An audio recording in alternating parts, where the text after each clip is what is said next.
Then is abantu sebe allocate to Pakoza's dance.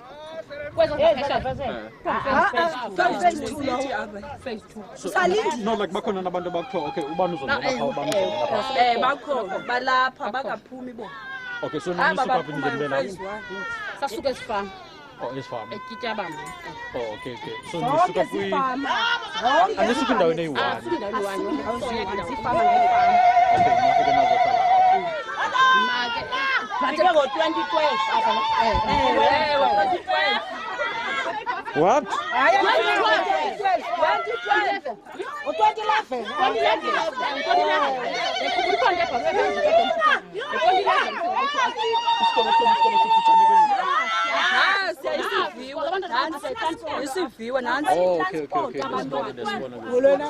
But sikhona esinye high school ngapha ke yona Primary. primary.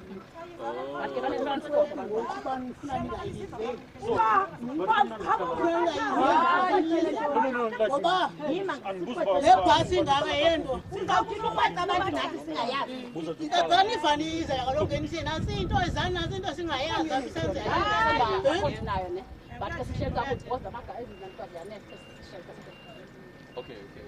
No, mna bengikona nje manje. Nonwabile nakule ndawo beside ningathi izinto zenza baziningi Kuna nemibane le. isiswana apha kuni nonke Ayikho kudala sasihlela apha. Sasihlela endaweni kude kungalikho izisiswane kukudala nihleli endaweni. Ayikho andifuna uxoxa. Ayisekho ngoku. Ayisekho yayikhona ngoku Ningahlelanga kakuhle. Ningahlelanga kakuhle. Amanzi afika nini kuphakula Jojo de? Yaqhomekeka cause uqampo le 2 weeks siyahlala awekho njenga ngoku amatanka embi ngoku. then xa engekho niwafumana pha manje Siyafona uqampompeza azosithe. Cela phaa ngena elokishini. Hayi ngekho sithwala iEmery siwela. Siyemkhapha elokishini. Okanye siphiwe okanye Phayana elokishini ka nifika phayana nicela imthathe emzini okanye intambo kamasipala. Singela emzini eyacela amanzi etephini okanye etephini. Laa mntu akawabhatali yena amanzi. Yawubhatala. Athini ke na? Le nto ibangela lo bangafuni ukunika kuba bathi atya kuba amanzi. So siye sisokole ngolo hlobo sibe nengxaki enjalo ngamanzi xa ngekho. Bapho tata beni. Bayini? Owamke sewabhubha 2019 elinde indlu yakhe but ke ngoku akaphumi uzawusheka apha kulamakhaya yam indlu yakhe enzima kuthiwa izinto zamazika-approve bazi-approva njani andiyazi yena zange approve waye-approve then kwathiwa kalo masijike isayiti ndijikele emntaneni ke nokuba ndiyafuna kuthiwe wayethe kutata apha endlu isayiti izawuba umzukulwane so ndiyajikela kunina umzukulwane kuba yena umzukulwane so umzukulwana lo uzofumana endlu yona ayikwenziwa kaloku kuzawuyifumana ngolo xesha xa igqibe uaphruva kulo mntu ubhelele kuye nesayiti human second xa igqibile uaphruva khona iza kwenziwa but sasuka ngo-2011 but ihamba kanjalo if umzekela nto ezifumana lo unikela kuyo xa uyayifumana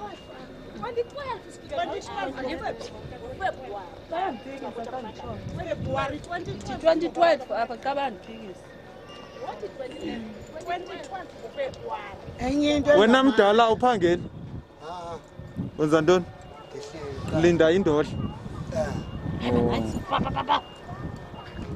Ngoku ezi zindlu zizii-models okanye sezinabantu azabasifaka ezi-12 sezifakwe abantu because into apha yayisithi kuzawukhutshwa le 50 ezi temporal ziyi-50 mos so kwakuthiwa kuzawukhutshwa le 50 kwezi temporal first so kuloo 50 yi-12 eseyikhutshiwe but ingeyo 12 kuyo yonke yezi temporal kodwa siyi-12 izindlu esezinabantu aba bapha kweziyana basuka apha kuni okanye basuka elokishini bakhona basuke elokishini abanye abasuki apho ngamagama baphuma phaya so masithi kuhlulelwene enye into esingaske ibaluleke kuthi leyo ba sikhutshwe ezindlini ibe izindlu zingenambane nathi into esibalula ngase sinikwe izindlu sezinombane but kasikwazi uyilindela loo nto izindlu sihleli kabuhlungu abantu ziphelile ezi-shelters asike ke ngoku sabe sikhutshwe ezindlini asike nombane ukhawuleziswe ube khona Imani ke ngoku abe nambane lo nimbeke apha egalini uthini ke ngoku kezithembiso njengoba kuzovota kuthiwa isaplayelwe into yombane ku-Eskom because kwakuthiwe iredi umbane wethu but ngoku into esiyifumanayo kwakumeya umbane wethu sa-aplayelwe ku-Eskom. amanzi wona avunjelwe sevunjelwe into zamanzi Amanzi sevunjele but iitepa zikafakwa. Oh kodwa zikhona impompo zona Azikho iitepa ezimileyo zama ukutsho but into esokolisayo apha la reservoir inasikala yayo i-pump station yayo yamoshwa ngabala bantwana bamoshayo yabiwa into zayo so yiyo ke ngoku into esasokolisayo phaa kuyo ihlala isidala lokhu ayihlelisebona kwakufanele uba kwaku babeyigqiba baye bangena kodwa niyayazi uba njengoba nathi sihlala pha edolophini zike zibiwa ziyabiwa ngosihleli phaa nathi ngosikho sivuke amanzi engekho kuthiwe afikile abantu ya into esibawulayo ke ngoku asike naloo nto ke ikhawuleze ngoba kaloku asinawuphila othuthelwa amanzi uqampomo nasamanzi aphume ezitephini hayi ke thina ke sizawushiyeka kula magali and ke thina ke singaba ke ngoku yabona ngoba sikulaa phase 2 thina kuthiwa sawudilizelwa la magali thina inoba ke ngoku thina funa sithwala abantwana siyohlala phaa phantsi kwebhlorho thina kwakuthiwa kwawudilizwa la magali thina funa sibeleke abantwana bethu siyohlala nabo phaa phantsi kwebhlorho bazodilizwa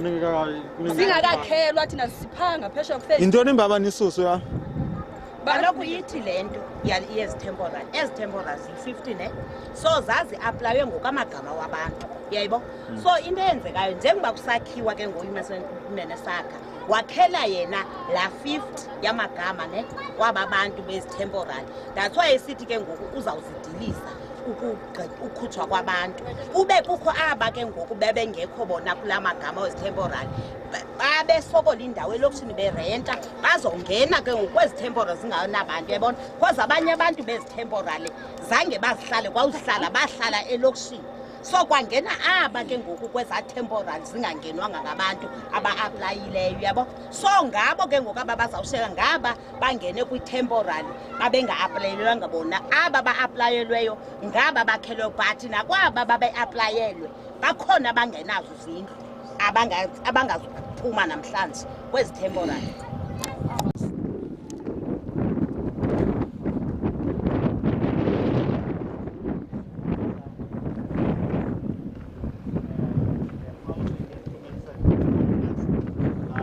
Very well over the past 2 days in the premierage at ICC in East London. It has been a blended conference of students and graduates of universities in South Africa. They are teachers and also the professionals in the field. The issue of a blended conference is that those who connected virtually from South Africa and other parts of the continent and the world will be able to join the field trip. That's one area. Another issue is that some of those who came through have already departed because of travel arrangement issues at this time of the country. Thirdly, the students from the University of Kote, we will be meeting them in Alice when we visit the students village project after we have completed here. Thank you, Mawawa. My name is Tim KOMGA. As already introduced, I've been in the sector. I consider myself as a pra-academic, not a pure academic. You know, there are pure mathematics and mathematical literacy and other things. I'm a pra-academic for one reason is that I have enjoyed the space itself. I've been in the trenches before I was able to do teaching and research. The worst part of it is that while I'm teaching and doing research in the same field, I'm also engaged with the communities and this type of work on one level. I'm sitting in what is called a bridge in the university chairs, so which makes me to have to interface with the industry, even if I would like to do that.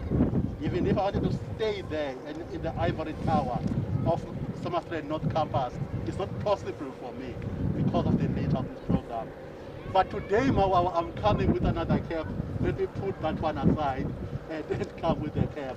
I'm with the members of the Institute of Human Settlement Practitioners in South Africa.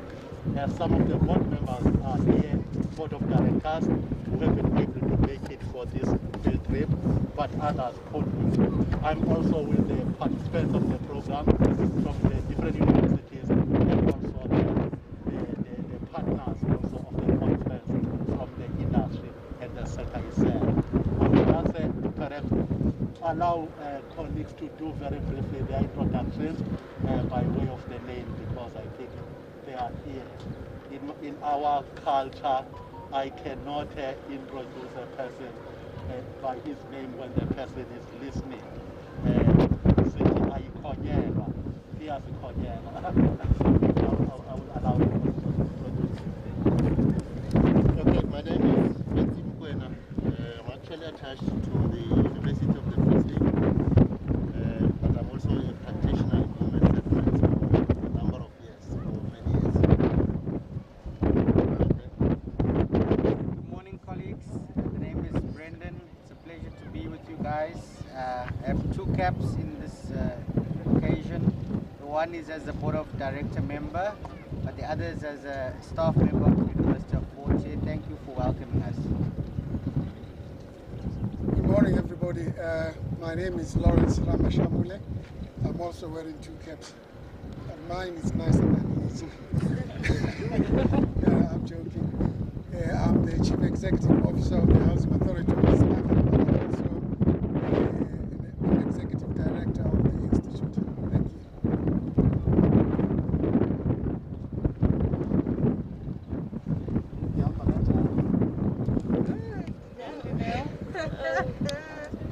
Greetings to everyone.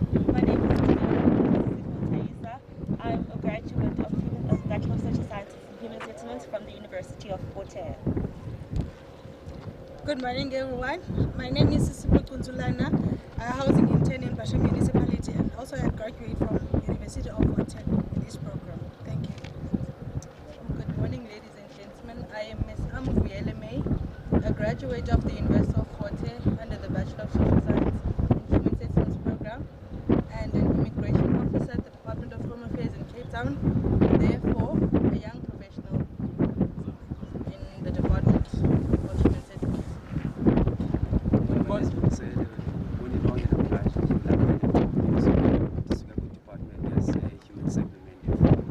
I'm currently doing my last year, which is a final year, in a 4-year degree. Good morning, colleagues. Igama lami uthando lwethu Mthetho. I'm the graduate of Human Settlements from Nelson Mandela University. I'm wearing many caps as well. I'm the president of the students that are here under the Institute of Human Settlements Practitioners. I'm also the administrator of the institute. So I will stop there. Thank you very much for welcoming us. Good morning, my name is Yolandi Ayodele, a student of Human Settlement from University of Houston. Good morning, everyone. My name is Lucia Mutoketi, also a student from the University of the Free State. Good morning, colleagues. My name is Melanie from the Provincial Department of Human Settlements. I just want to also thank my colleagues for the warm reception here on site. Thank you. Thank you. Go ahead. Good morning, everyone. Site management here at Good morning, everyone. My name is Jenny Kohima. I am affiliated with the Namibia University of Science and Technology and currently a PhD student with the University of the Free State. Good morning, everyone. Gama Wandi Lendengo Nsugengeleni, final year student in Nelson Mandela University. Good morning, Chimiri Chibasa, commonly known as Titi. I'm a researcher, Department of Human Settlements, East London. Thanks. Oh, morning, everyone. As already introduced, my name is Wendy Titi, coming from Human Settlement, responsible for youth empowerment program, more exactly for EPWP, expanded public works program. Molweni Thula Mandare, Works Inspector from Human Settlements. Good morning, everyone. My name is Unati Pambo. I work for the Department of Human Settlements as I was introduced by the Regional Director. I work as a Chief Construction Project Manager. I'm based at Amatole Regional Office. Thank you. Molweni nonke. Igama lami nguyongami ifana ngumkhaza. Libhele ke langa uqonto umafu. Zawuphela kulo ndawo. Nilapha ke indawo enisebenza kuyo le. I'm in partnership with the Department of Human Settlement. I'm a graduate from Peninsula Technical then. I think I'll end there. Thank you very much. The two colleagues over here. Good morning. I'm Jan Chan from the National Department of Human Settlement.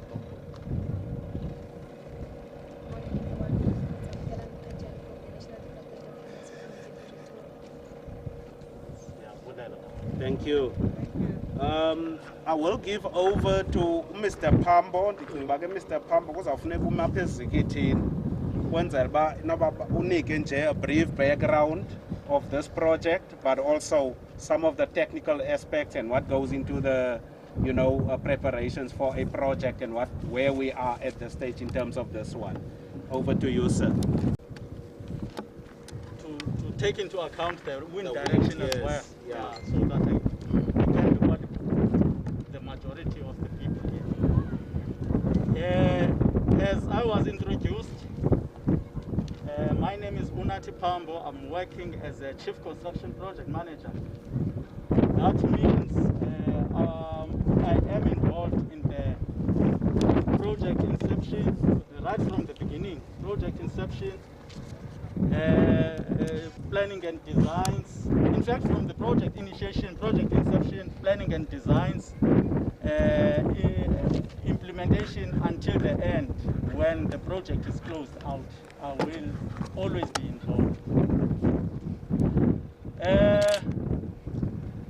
This project, in nature, it was initiated when the municipality, the local municipality, at the time, it was the time of the TLCs. When the TLC submitted a request to the district municipality, it was intended as a land restitution project, where the municipality identified the need for the local farm dwellers or farm workers, a need for them to acquire land for such people. We will remember that people working in the farms don't have ownership of land. As a result, they don't have homes of their own.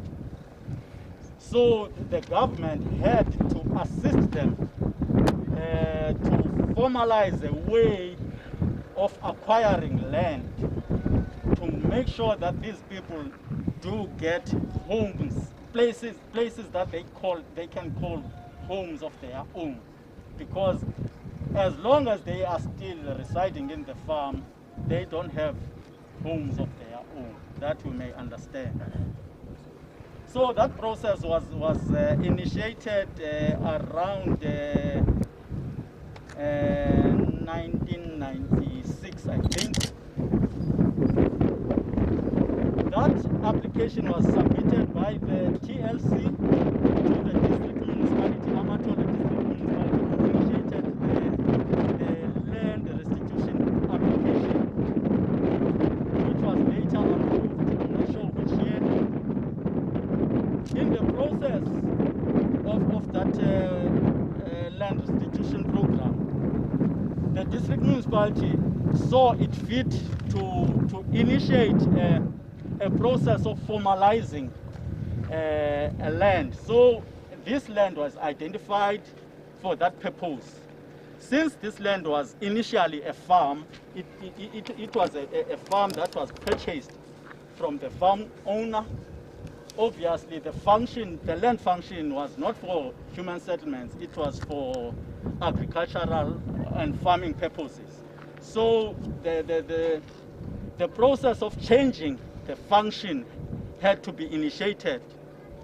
In that process, a new settlement had to be introduced. So this land had to be formalized now as a settlement, as a new settlement.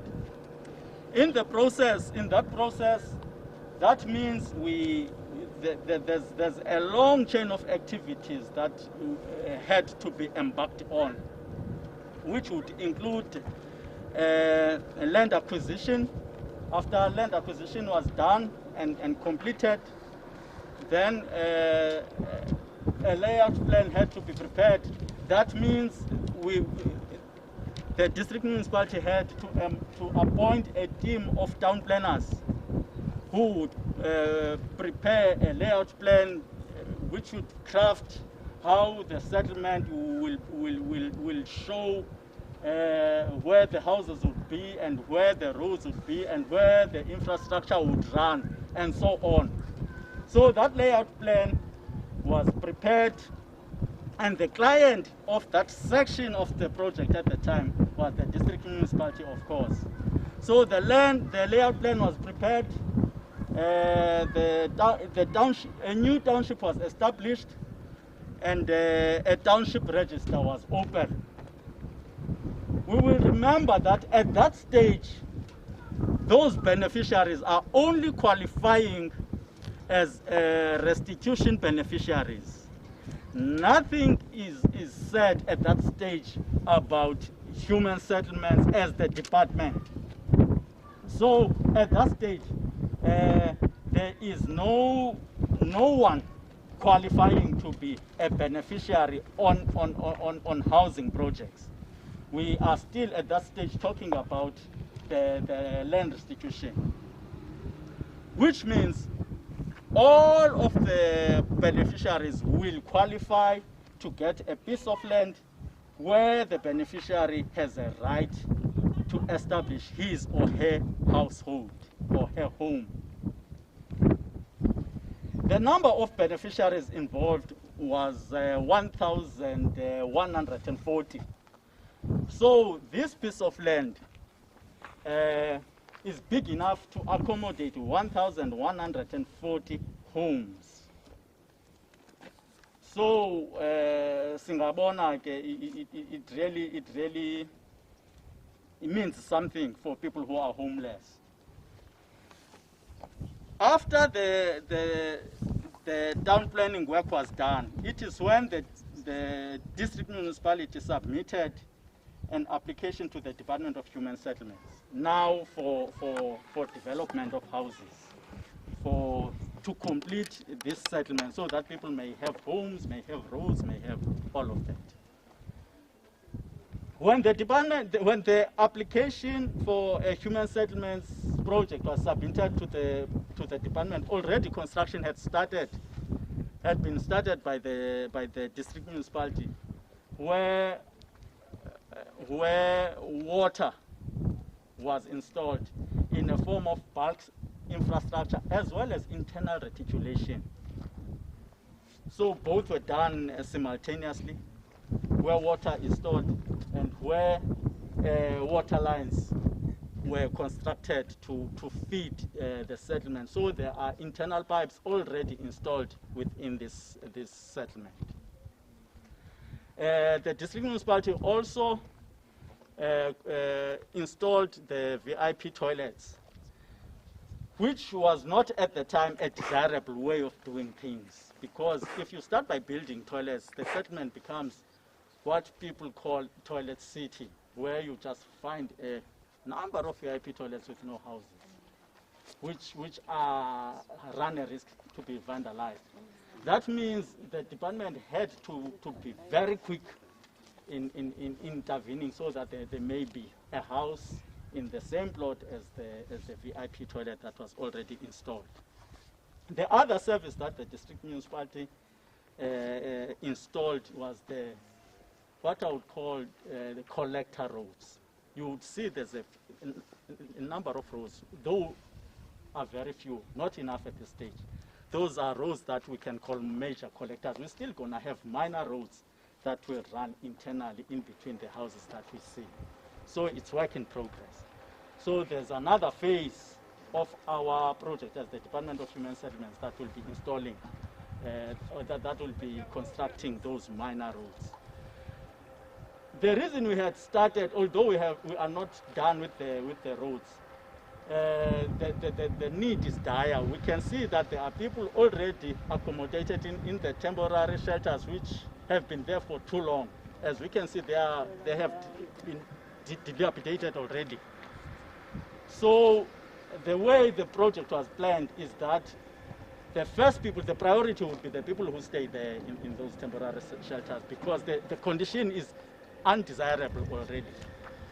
So it's 50 families that are accommodated here, and those are the people that are progressively taking over the house, taking ownership of the houses that are already constructed. So bit by bit, people are being moved from the temporary shelters to the permanent solution behind the shelters.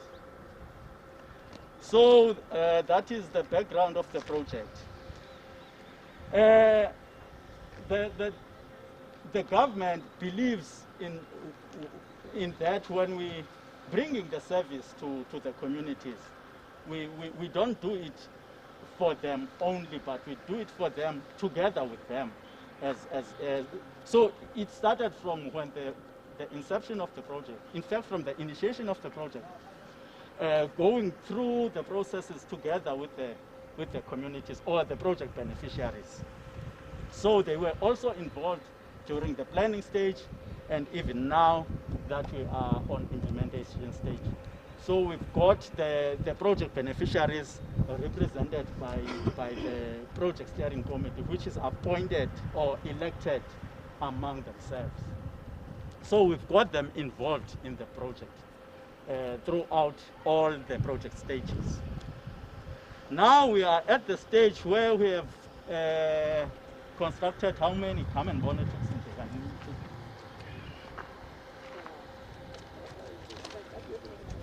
Now we are at a stage where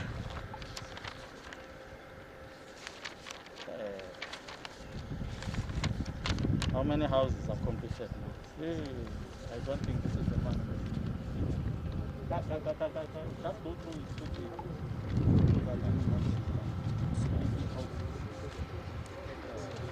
Just go through the progress quickly, man. Out of 570. Oh, sorry, just one thing. This project has been planned to be implemented in 2 phases. We are still on the first phase, which will be rolling out 570 out of the 1140, so half the number of units. So the second phase is the one that will also include the roads as well, roads and related stormwater drainage. Casper, progress quickly, get out. Casper, progress quickly. All right. To get in on the progress, out of 570, there was a portion that was enrolled. That was 238 units. Out of the 228 units, there's only 18 that is left, only at a platform level. That is going to be the foundation. We're sitting at almost about 178 with the various stages. We've got 50 that is completed, that we started to remove Abantu from the temporary shelters and then the remainder is the various stages. As we're going to be walking the site, you'll find that there's a platform, there's a foundation that is ready to be poured, there's a wall plate, there's a slab, there's a roofs, and that are still working on. So far, with what is enrolled, we left only about 18 houses to be still constructed. Yeah, thank you. Maybe I think it would be important to mention the project budget. Yes. Yeah, this Now, project. something before you go there. What happens to the temporary units once you move people? Demolishing. All the temporary units will be demolished. We have already started the plan of how to do that with the municipalities. Yes. Because we don't want people to continue using them, because the condition they are in is beginning to be hazardous. Yes. The project budget is in excess of 84 million for the entire phase. That is just for phase 1. Thank you very much. Okay. Tata, for giving us the background of this area, and for also informing us of the history that has come up to now about the project. Mine is to ask, I'm hearing all the important issues that we are raising. I would ask 2 questions or 3. Perhaps CC for the youth, if she could come closer as well. I would love to ask some questions from her. Number 1, I want to know, maybe the other question will be posed to the contractor. What are the considerations have you taken when you are implementing this project when it comes to economic, social, and environmental aspects of the project? I'll start with the economic. Whenever you are building a project, one is to empower the communities, and also when you are empowering community, you are also creating jobs. And then when you are creating jobs, it means that this budget that is meant for the project also goes to the community members. So what have you done to look after the economic aspects of this project or development? Second one is the social aspect. I hear no mention of the playgrounds or any recreational areas around the area in terms of the development. I want to understand if there are any plans whatsoever regarding the social aspects of this development here. I'll go to the last one, which is the environmental aspect. In many projects that I'm reading about, in many municipalities in the country, you would find out, because sustainable development, which is what the department is pushing for, it's about reserving the natural resources that are scarce. And many people do not really take into consideration that aspect. I want to understand what steps have this project have taken to ensure that it is taking into consideration the environmental aspects of the project. Maybe that will speak to the contractor, who is the main person who is doing the project.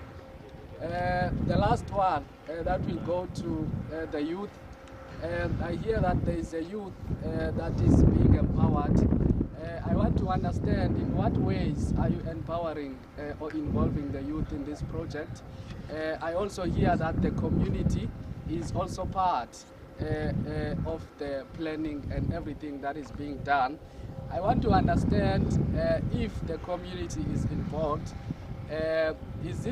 In what ways is it involved in, and is that involvement enough or effective in terms of the inputs, in terms of the project? Thank you very much. Sorry, just before you answer that, Tanu, what did you ask So on our questions?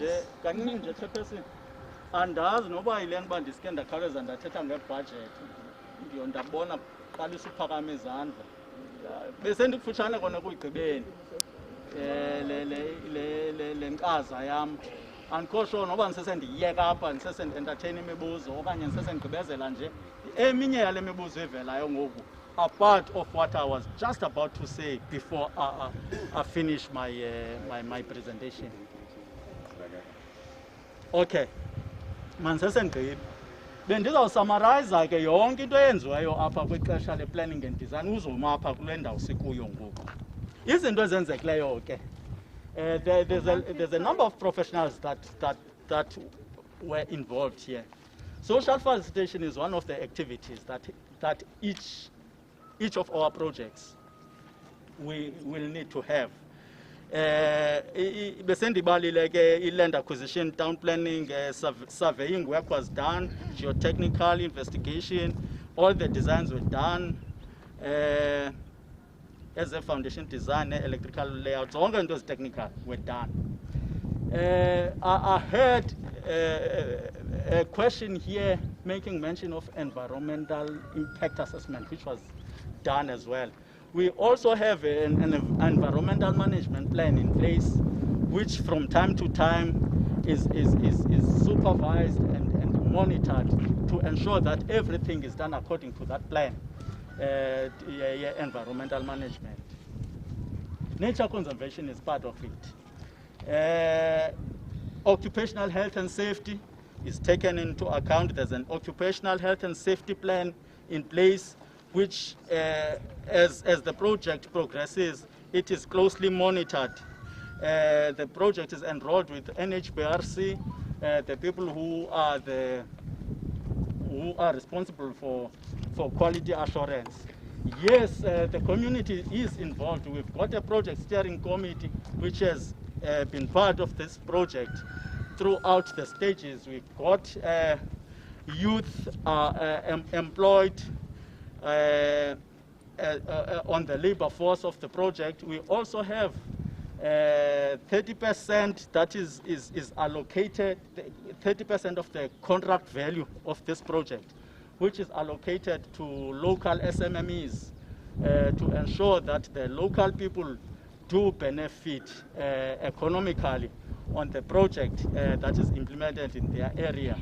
That 30% is ring-fenced within the Great Kai municipality. So that is how the department ensures that economically the local people do benefit. That is where my presentation ends. Maybe let's get into answering the questions. All right.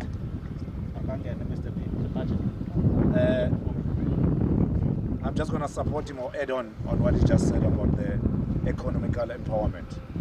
Currently, with all the work that is being done on site, we are using local SMMEs. The empowerment, when we're employing, we're using the PSC and the one that are collecting all the labor force from the locations. Because I think most people that are going to be staying in this project are coming from different locations and farms. They are the ones that are championing up when we need a labor force. Lastly, 30% that is a EPW program on this project has taken place. And lots of the guys that are building this, you see when you go to these sites, I started here, some of them were not even having grades, but as we speak, they are grade 1, some they registered for NHBRC. All in all, we do make the responsibility of ourselves that make sure that the empowerment is taking place.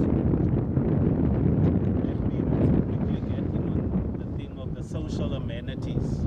Now remember, the spheres of government are interdependent, but also the issue of planning that Mr. Pambo was referring to starts from the municipality.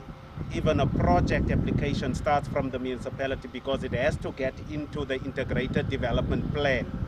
Now, which means if there's an integrated development plan and there's planning around land use, like Kuspluma when it is used, spatial planning and land use management act, all those things are taken into account. Before we approve a project, it must take into account all those kind of things, that you will need a community hall to forge social cohesion. You will need playgrounds where children will play safely without any hindrance and so on. Those things, most of those aspects are taken care of by the local sphere of government.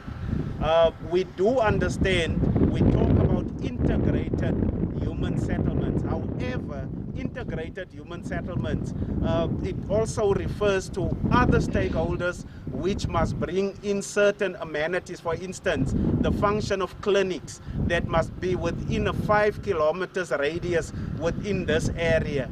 You know, so all those other things have been taken into account by the local municipality.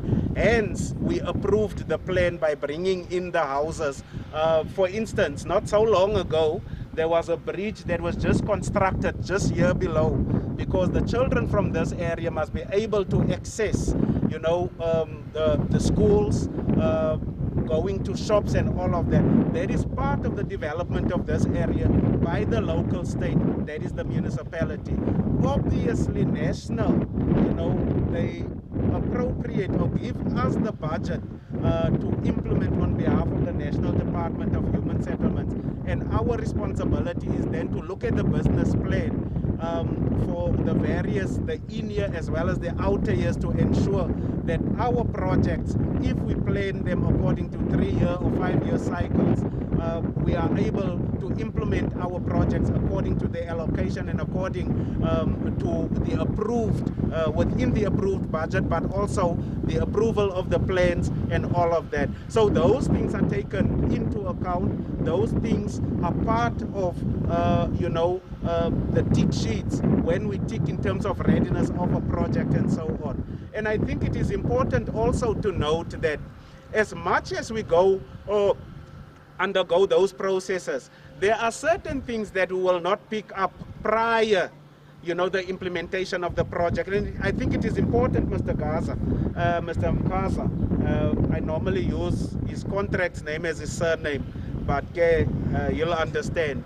For instance, on this side, we do have a high table content, water table content.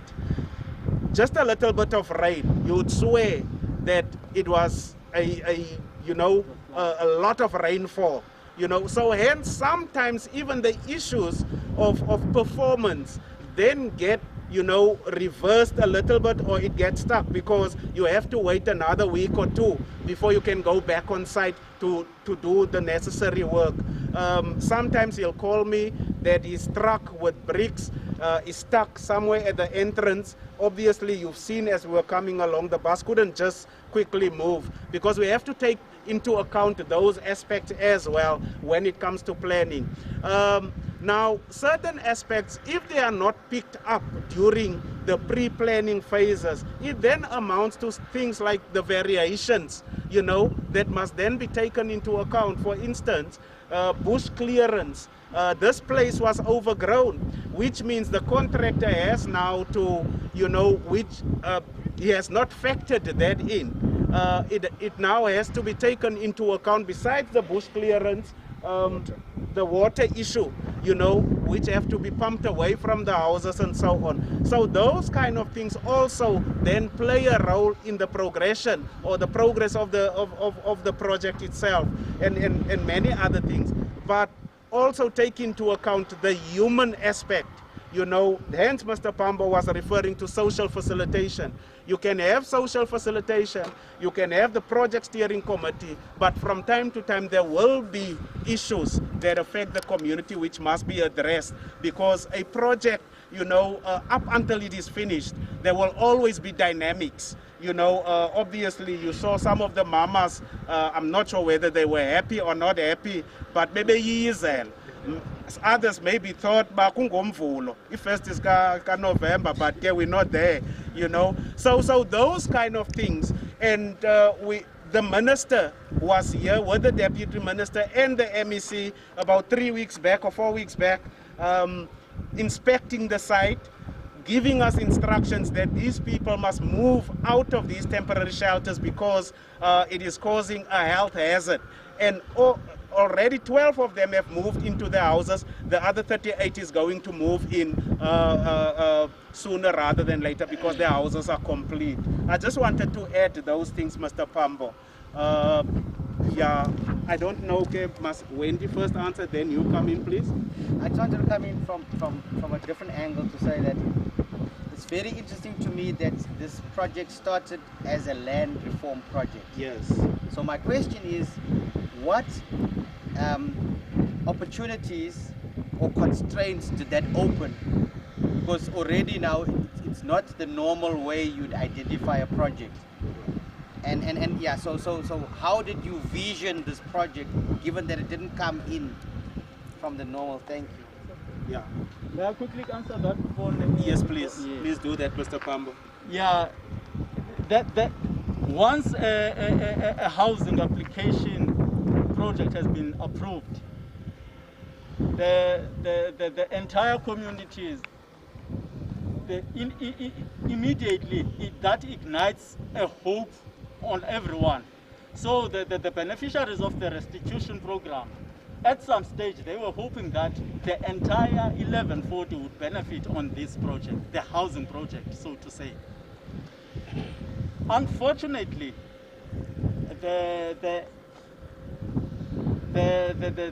that process of approving them tends to get into aspects such as the affordability or the socio-economic status of each family. So, which means it will not necessarily mean that all of them would qualify. So some of them are now left disappointed because it did not accommodate all of them due to such reasons. Yes, that is one of the challenges. However, those people are still allowed to build a house of their own, even if they will finance the construction of the house themselves, because now they have a land of their own. And remember, for projects of this nature, unlike the normal human settlements projects, the ordinary ones, the F size or the plot size is much bigger. Usually, I would say on general terms, the normal plot for human settlements or RDP standard would be a 15 meter by 20 square meter, which makes it 300 square meters. These ones are 1,000 square meters. Instead of 3,000, it's 1,000, which encourages these people to have the food gardens of their own, because remember, these people have been are coming from an agricultural background. So the department encourages them to continue living the way they have been living, applying the knowledge that they have acquired where they work to provide food security of their own. And the choice of the geographical area where the project is implemented was to make sure that they are still not too far from their places of work. So the department needs, or the government still needs, to make sure that they continue moving them to this place that will not frustrate them and take them too far from their places of work. Thank you. I hope I've covered your question. And maybe just to add, obviously in terms of the budgeting processes, it does play a role, because remember, sometimes you then have to reprioritize the projects that are within your business plan to cater for some of the projects. But as Mr. Pambo was saying, that at least this one, you know, it is a historical project that was conceptualized through the land restitution. So it gave us ample time as human settlements to be able to do, to ensure that in terms of it being or becoming a project, we are able to give approval with regards to that and budget appropriately for that. Hence, we do have sufficient funding for the project itself. But I must also mention that it gives rise to opportunities, as you were saying. Mr. Pambo was just talking about subsistence farming, you know, which give rise to food security and matters such as those. But also, the issues of participation within the economic space, using the available land which was not there. But that will depend on how the people view the land, how the people view their role when it comes to the economic space. Because remember, as much as there is no spaza shop or a shop here, there's going to be a shop sooner rather than later.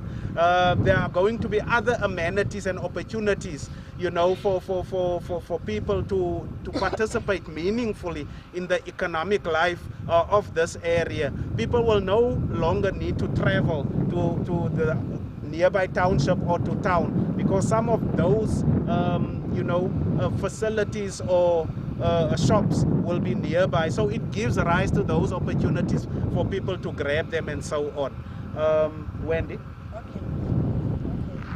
To answer your question on how to empower youth, each department received a grant, an incentive grant from the Department of National Public Works as a reward of reporting all the job created across the province, and then we'll get a reward of an incentive grant, and the department will plan for four projects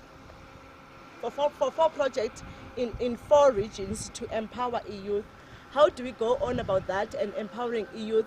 We liaise with the political principles to mobilize youth that is unskilled, that needs an empowerment, starting from grade 10 to grade 12. We took those participants and liaise with our other external stakeholders, which is IHSP-SA and NYDA. NYDA will give them a skilled preparedness on job preparedness, and when they finish the period, they've been trained to form businesses. They are being trained by IHSP-SA on skill development, which is your plastering, your painting, for a period of 3 months. After that, they are being attached to a running project to get them to exposure to see how does it go on construction activities. After that, when they've been placed on construction activities like on site, running project, they are getting a stipend from the money that we've got from Public Works, a stipend of 2,000 rand each month up until to the period of 18 months. And the exit strategy, they are being trained by NYDA to form the groups to be part of SMMEs. My question is, during the initial phase, I understand that you guys have been working with this community, with the people that you guys are going to cater for a long time. But I come from a very social aspect of human settlement. So my point that I'm trying to understand is, before you guys decided to rescue these people in terms of giving them land, did you guys first consult these people? Because as the Department of Human Settlement, we come and we render houses to people, and then they tend to leave these houses at the end of the project. So I want to understand, is this the type of development that these people want? Can I get into that? That's why Mr. Pambo was talking about social facilitation. Before you start a project, before the project approval, those things must be taken into account, the issue of consultation. Remember, that is regulated by the Municipal Systems Act, that is regulated by the Municipal Structures Act, that before any development takes place, the communities that are affected must be consulted, and upon agreement as to how you know, the development is going to take place, then if everyone is on board, it then happens. Hence, he was also saying that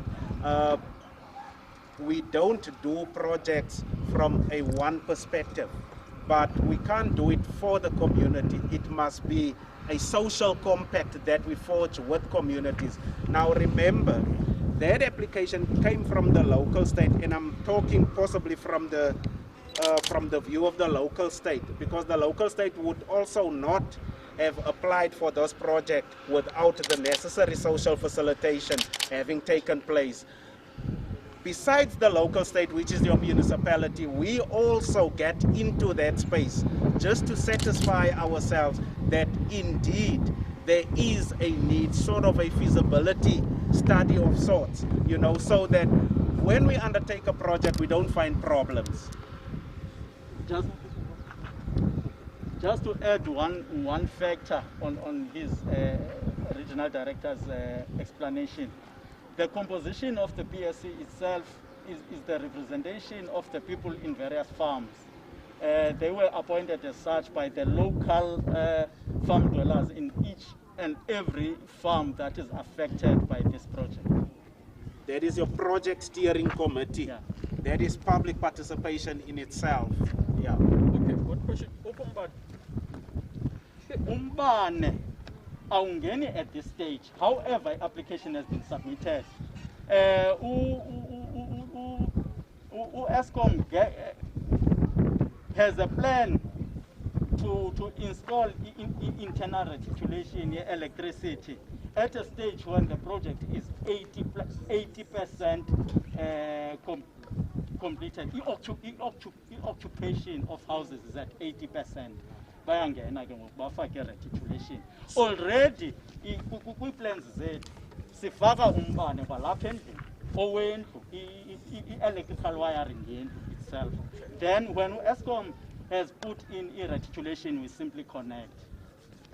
So the application is at ESCOM already. So with the delays that were caused by the COVID, so the people that were allocated in 2019 probably still have no electricity up until today. Of course, that is the case, because remember, ESCOM will only electrify the settlement at 80% occupation. Yes. I think we can start the walkabout. Okay, so you, okay. Mr. Pambo, Mr. Mkaza, you will lead us on the walkabout. All right. I think. But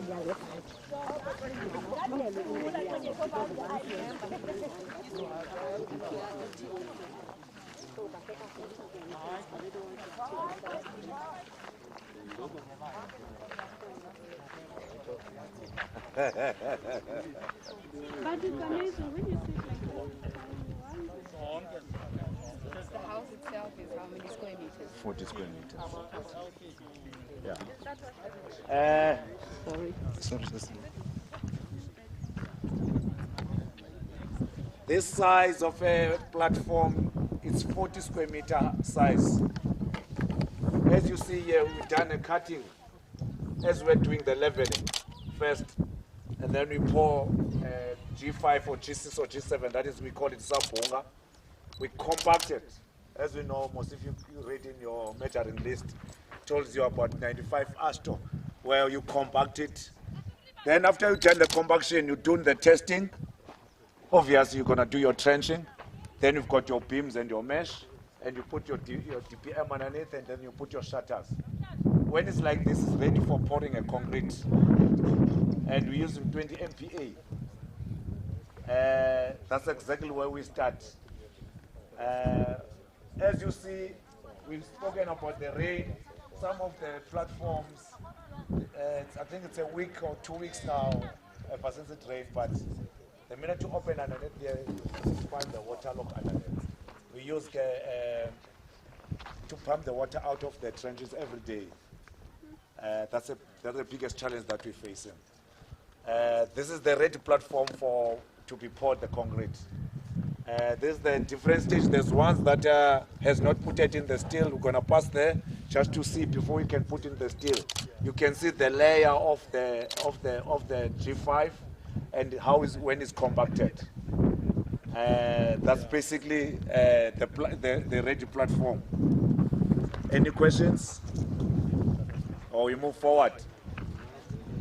I think RD did mention there that we've got a lot of challenges, especially when it rains here. As you see, this platform was prepared and ready that we can put in the DPC and put in the reinforcement. But when it's like this, we cannot do that. We're going to refill it back. As you see, the edges has collapsed due to the rain. That's the work that we've been doing it all time and again. If again comes and rain to other platforms doing this, we're going to refill it back, compact it, and retrench it again. Then we put in the steel. That's a challenge that Arti was mentioning because of the high water content. And when it's rain, it's rain hard. But when in this situation was not even collapse and everything, we were supposed to already put it in the steel and everything. But this one, we cannot do that. We'll refill it back and then we compact it back again. But another thing I wanted to show you, is the layer. You could see the layer of the natural ground level underneath. You could see the layer of the G5. That we're not just coming here because no one is going to see the foundation or just put in the loam soil or anything. We do thoroughly because we believe everything has to have a solid foundation. Yeah. I thank you. Challenge that for a truck from Island here it takes 2 hours. That's why I opted of having a patching plant on site. All right, so the RDP one, how much does it cost? It varies from where you're getting the material, but roughly we're looking at about 116. Yes, sir.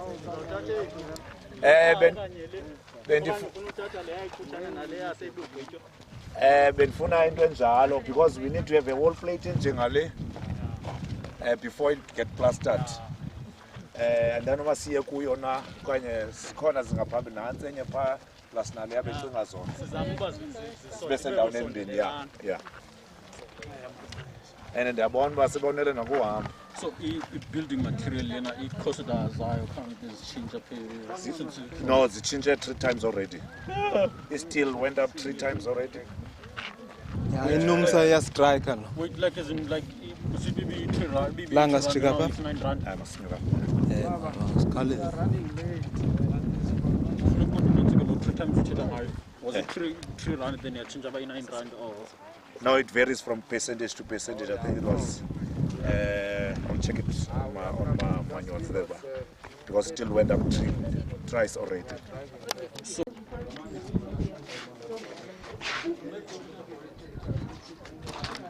So this is the living space? Yeah. Open plan. Okay. Yes. Okay, 2 bedrooms. Yeah. Okay.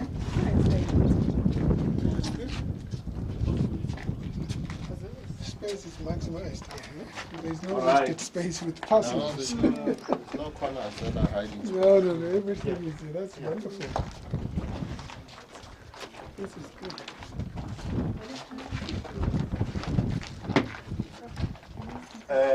Ukwati ngosefikile. Awukhona mhlekazi Manqo. Ardi.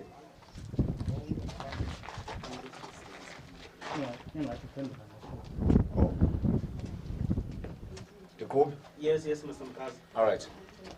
We saw with those 2 platforms, after we pour the concrete, we find this type of the topping. This is the ready concrete slab. After 5 to 7 days, we jump on. We do our wall plate. We call it our superstructure in other terms. That's the second milestone after foundation. The new norms, you're no longer chasing the walls for the conduits. We've got a way of doing it. As you build up on your M6, you put up the pipe down, you mark it, or you open it up from there. As your electrician, when it comes behind you, is already putting up the box and everything, the conduit is inside. Secondly, we're putting new blocks as a kind of an angel. We're running away where the artisans, they're going to crack the block in a wrong way and fill up with mortar. NHBRC doesn't allow that. That will compromise the strength of the, yes. The U block that we're putting in steel inside, you put in your concrete in. That serves the purpose of the lintel. What we did here in this project, we put it up, not Clisco windows or steel windows. As you're going to see, the completed unit, we're putting up aluminum windows. We're putting up Merandi door frames and door frames that are Merandi and Merandi doors. Reason is this. We were at the edge of with the idea that let's uplift the name they always call low-cost housing to become a better unit that when we're giving abantu that are not abangathatha they're finding a unit that they're going to be less spending. Because the Merandi door frames compare with the steel door frames with the area, because of the high water content, it's going to rust. It's going to need maintenance. With the Clisco, again, the steel is going to rust. We saw the experience in previous project. The Clisco windows doesn't last. It corrodes because of the water. That's why we went for the aluminium. And on top of that, we put the seal. You're going to see on a finished house, you've got window seals. That's taking water away, and again, it's adding on the beautiness of the house. Because it's all about the quality and the standards that we want to make sure that when we live here, we live in a living example. This is the house we're putting up roof wire. We bedded in on that steel that we're putting on the U-blocks, making sure that the winds, when they come, the house is complete. We're making sure that before it can be plastered, NHPRC, Tolang, the consultant come and do inspect it. Then we can start do the plaster. And we don't do the plaster before you put in your roof, because you must put your roof and then you put your beam filling, you enclose it. Because if you plaster one side and you leave other portion, the crack is going to be there, because the plaster is not going to be the same, because the mixing proportion is not being done by the merchants. That's how we do it. We're going to go now to the third phase, that is going to be complete unit with everything, and then we're done after that. Okay, move on this one. We've got a roofed house this side that is plastered both in and out. It's got windows in aluminium and the seal. Only thing that needs us there is going to be your air brick, your badges and fascias, your gutters and your apron and the tank, and paint work. And then it's complete. When we say complete, this is how the end product is supposed to be. Very much so. You can come in.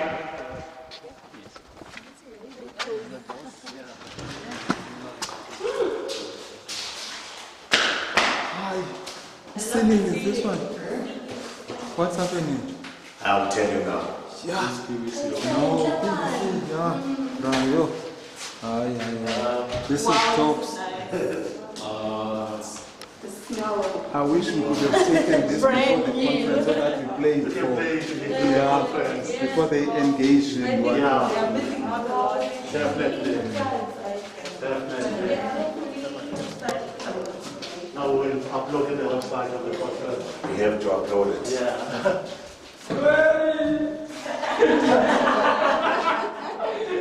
He's moved into his new house. You have moved into your house. Yes. I believe this is our last stop. Yeah. It's when we're giving out the keys. And sithi umuntu makaphume emabhongalweni okanye whatever azohlala kuleli. We uplifted again not only aluminium windows. The BOQ, or we were told that we must use rhino or cladded, but with the new technology, we're using the PVC ceiling. The reason is durable, is washable, it's easy to maintain. Abantu bakuthi abathathindwe again. If ever this person finds that it comes December, he wants to paint, he's only going to paint in the wall. Soap and the cloth and the towel and the cloth, this thing comes new.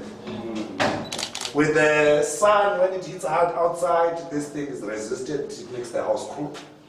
And I think if you go now to Bondable Market in suburbs, that's what they go now. Yeah. We only trying to make human settlement houses now not to be subsidized anymore. You must be called as a Bondable Market too. Or we're reaching the middle income class. Yeah. And I think about when they get in the houses, because we're giving them the quality houses. And you know, just to add, some materials of ceiling. Ike indawo umoya lo wana content kakhulu.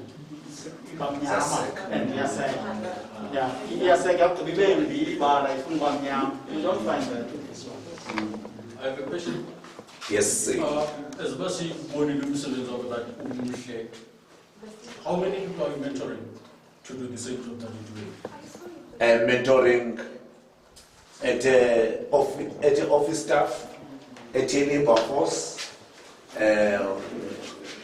Because I will tell you this project you see here is to be done by the local people, by the local SMMs.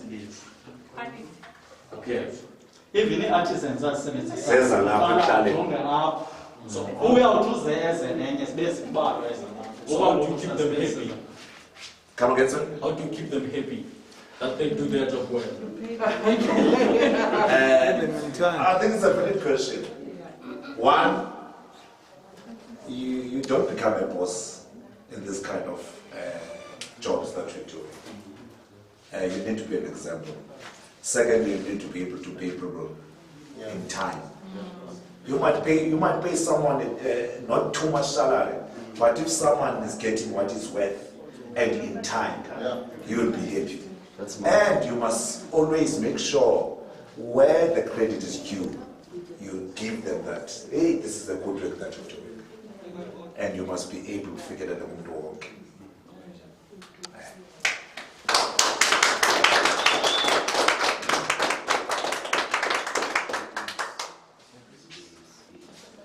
Then outside, we're putting up a tent. We didn't put up the taps yet because when the beneficiary moves in, that's all the time we're fitting up the tent. Yeah. Can I ask? Oh, ndikane kwakuhlala abantu apha since kukho la road. Yeah, kuhlala umuntu pha. Yeah. Bayazenzela iyadi because laba bantu abanye baya crouch because they are the F zezabo babezinikiwe.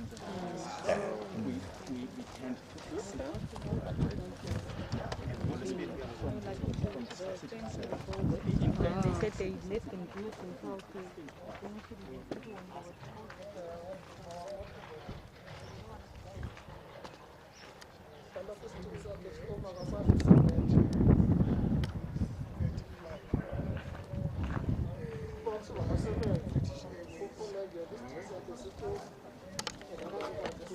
Together with the contractor, I'd like for him to hear me. Thank you, sir. Mr. Kasa. We appreciate this experience. You know, we have students that are in the classroom. We've been having a conference over the last 2 days. We hear this word called TT praxis, whereby we're trying to marry the theory of what we learn in the classroom together with what happens on site. So I think you've broadened our knowledge because we now can see practically the different stages of completion, what actually happens, the challenges that you openly discussed with us. And finally, this beautiful home.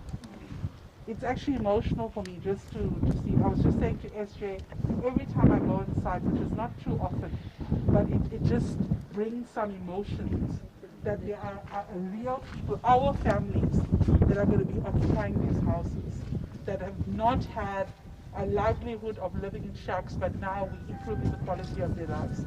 So thank you, sir, for the job that you do. And I mean, from what you spoke about, the people you work with, the community, we can see you're doing a sterling job. And I think on behalf of the department, we'd like to thank you for that. And then to Mr. Palmer, Mr. Scholes, I think we've partnered with our regional office before, and we thank you for your support, and I think we'll continue to work well with each other. I think to the rest of the colleagues, I hope that you are happy. I hope you feel different, and I hope you feel that wherever you are, in whichever space you are in human settlements, this is one aspect of how we improve the quality of life. So I think take this with you, let this picture, that even as you work in your little space, that it might not be the full. We spoke about the social and economic amenities, we spoke about water, we spoke about electricity, we spoke about these playgrounds. They might not be here now, but at one point, this was not here. So this is what we call transformation, this is what we call progression, and you are the future of creating this integrated human settlement that we speak about. So on those few words, Prof, to the Institute, Tando, I hope you're happy in terms of our project visit and what it's done for us. And I think we can then say that we can conclude the session. Thank you to everyone. Thank you very much. Thank you very much, lady. I won't be giving a long talk. I think that there's just one or two things. The last one, I will request a group photo, but in a manner that will capture that other home. Yes. Yeah. Whilst we are capturing this, but I know maybe you'll know how to deal with it. Yes. It may be one photo, maybe the other one in front of the home. Yeah, the other one can be in front. In front, but okay. I think if we Yes. can be able to be in this manner that we can start talking about speaking on behalf of the minister who could not be part of the conference. And I think the view is that the Eastern Cape would be used as a pilot site for the partnership between this institute and the sector in the country. And other provinces will learn on how to do things. You confirmed it as you were speaking with me as we're walking this way, that you are having students from Forte that are lined up for engagement, for internship and other work in these projects. You were just chatting, and it's something that we were talking about in the conference, and we already know that your regional office is supporting the students of this program, I think through Nelly as well. We're very grateful. We're looking forward to the partnership. Things that have been raised as potential gaps, as universities have got a role to seek ways of plugging those gaps. Our understanding of sustainable development is that it may not be achieved through state resources alone.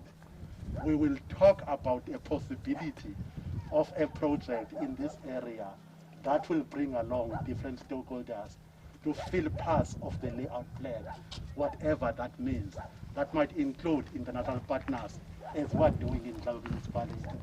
I think we'll talk about that with Mr. Best from the University of Forte. We are looking for a site of an integrated development. So I'm trying to say that we understand IGR, we understand issues of planning. Students are taught about IDPs also within the curriculum. But I think as the universities now, we have also a responsibility to mobilize other partners into the development space. And I think beyond graduate placement, we are looking for a site for common engagement with you, with international partners. Thank you very much. It might be photo shoot. Did you come this way so that we get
Come on.